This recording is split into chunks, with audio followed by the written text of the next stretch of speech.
Programang ito ay rated SPG. Striktong patnubay at gabay ng magulang ang kailangan. Maaaring may masiselang tema, lengguwahe, karahasan, sexual, horror o droga na hindi angkop sa mga bata.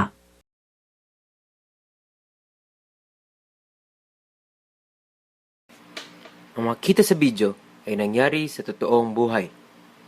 Maging maalam, mabusisi, mapagmasid sa mga nangyayari. Makinig ng mabuti. Maraming salamat.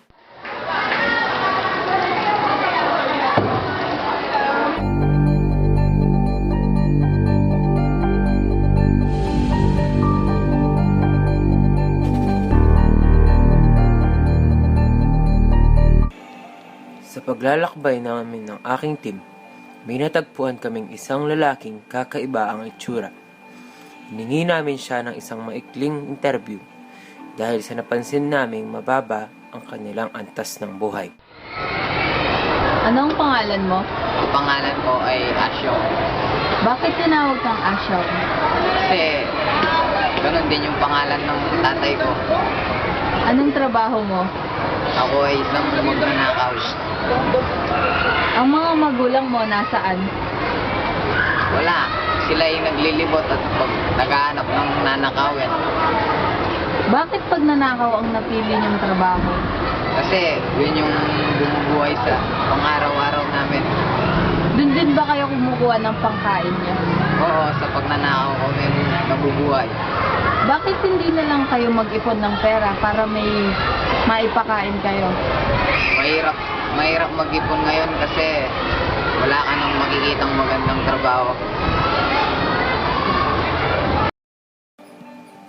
Padpad kami sa lugar na yon dahil sa isang GMA YouTuber nag-upload ng kanilang video sa internet. Nabigla ang buong team nang malaman na ang batang na interview ay ang nakita namin sa internet. Pinapakita sa video kung paano sila kumakain araw-araw.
Dahil sa bidyong napanood sa internet, napilitan kaming interviewin ang pamilya ng bata para alamin kung paano at saan sila kumukuha ng kanilang araw-araw na pangangailangan.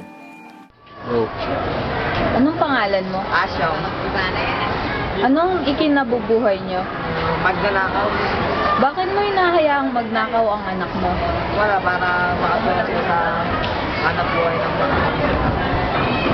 Wala ba kayong ipon para sa kanila? Wala. Bakit hindi niyo isipang lumapit sa gobyerno? Wala rin gagawin ng gobyerno. Di rin magbibigay ng mga pera. Dahil sa matagalang pag-i-interview, nakakwentuhan namin ng kung anong-anong bagay tulad ng mga kaugalian nila. Nabanggit rin ng tatay na puro paglilinis ng kahit anong bagay ang inaatupag na kanyang asawa tuwing wala sila sa bahay kasama ang kanyang anak.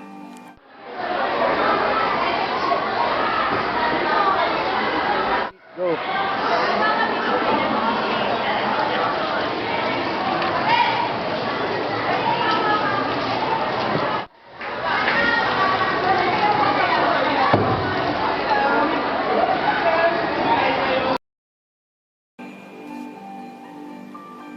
Nang mahuli namin si Tasyang o ang nanay na naglilinis ng pinggan, ay dagli-dagli ang linapitan ng aming team o grupo para hingan ng interview. At sa kabutihang palad ay pumayag siya. Go. Anong pangalan mo? Asya. Anong edad nung nabuntis ka kay Asyong? Pinyata? Nag-aaral ka pa ba nun? Hindi na. Bakit? Tumigil. Ano trabaho mo? Wala. Bakit wala kang trabaho? Sa bahay lang. Bakit hinayang magnakaw ang asawa mo? Yung kami kumukuha ng pagkain namin eh. Ayos lang ba din magnakaw ang anak mo? Ayos lang. Yun na yung nakamulatan niya eh. Walang magagawa.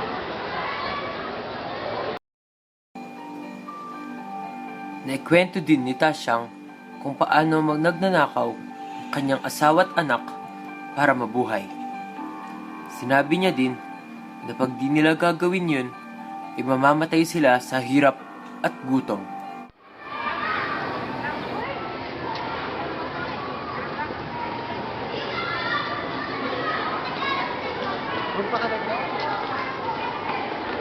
O,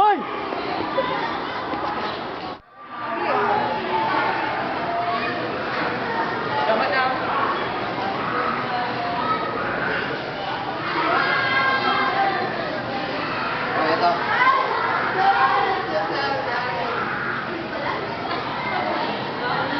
Kanin lang po natin. Hindi lang po. 2,060. 1,000 po sa'yo. Yan, salamat.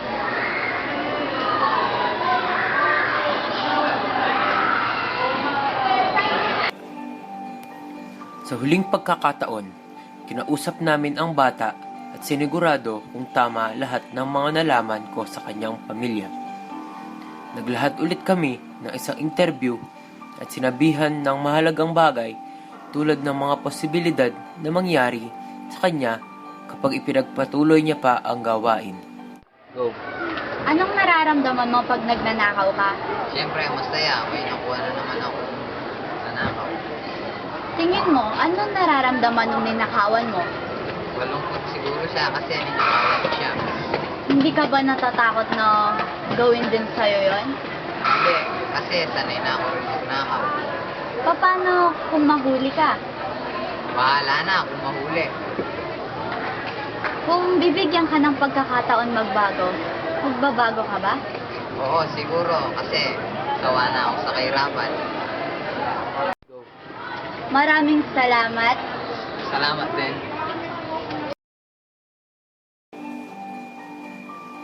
Pasalamat kami sa magandang kwento na inilahad ng bata at bilang isang grupo ay nagawa ang trabaho na tulungan ang pamilyang gumagawa ng krimen.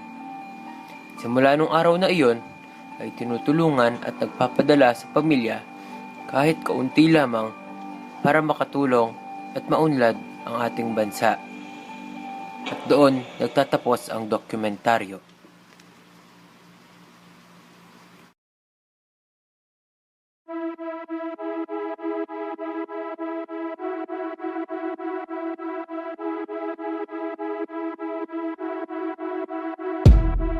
Take it slow, but it's not typical. He already knows that my love is fire. His heart was a stone.